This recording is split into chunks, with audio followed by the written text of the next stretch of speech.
When you have a market like this, which is driven by low inventory and low mortgage rates and a ton of buyers out there right now, what you have is you have the potential of running into a multiple offer situation. Absolutely. So I just was on the phone earlier this week with an agent who told me her clients lost the bid. There were 7 offers on a property. Oh, yeah.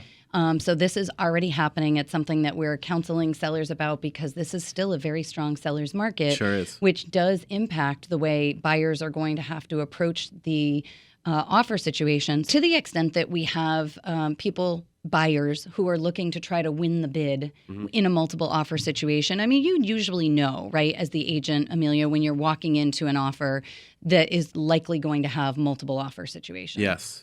In fact, listing agents are supposed to, there's an entire form dedicated to it in MLS, are supposed to put the other agents, the co-broke buyer's agents, on notice that they're in a multiple offer situation. And it's important to realize that's going to designate a date and time that the multiple offers are due by. Yep. And it also specifies, interestingly enough, that it's the seller's discretion as to which offer they're going to take. Sure. So, I think so often we just use highest and best as kind of an argumental, like, oh, yeah, we're in highest and best, we're in multiple offer.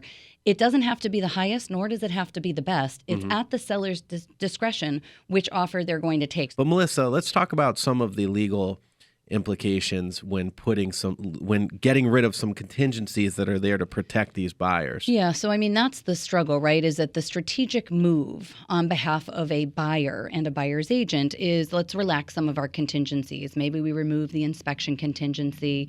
Maybe we remove the appraisal contingency or remove a mortgage contingency. Those are all there for the buyer's protection. So to the extent that a buyer is going to take the suggestion that their agent's making in order to make the deal look more attractive to the seller, while that is a viable option, the buyers really have to understand that legally they have no contingencies at this point. So if you do go into the house and do an inspection for informational purposes, you may be able to walk away from the deal, but you won't be able to negotiate inspections if you do an official waiver of the inspection contingencies. The appraisal is another a contingency we see quite a bit of.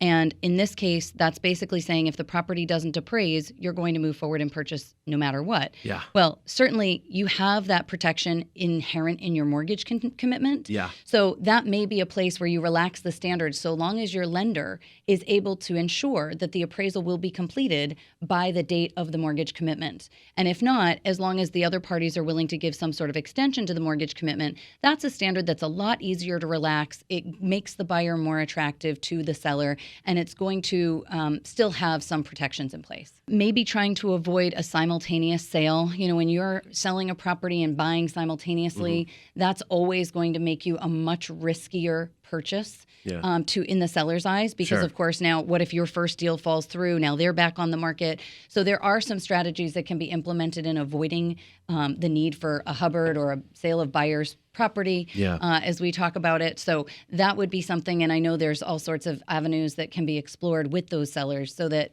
seller/buyers so that they can avoid that. But alternatively, there's also things called bridge loans. So a bridge loan will allow for a homeowner to take a mortgage and take the equity out of their house. That way they have the excess cash to go move forward with their purchase, and then they can just sell their property after the fact. So a bridge loan isn't something that we've seen a lot in this decade so far, they're out there. But they're out there, and those are options that are available and something that we used to see quite a bit of.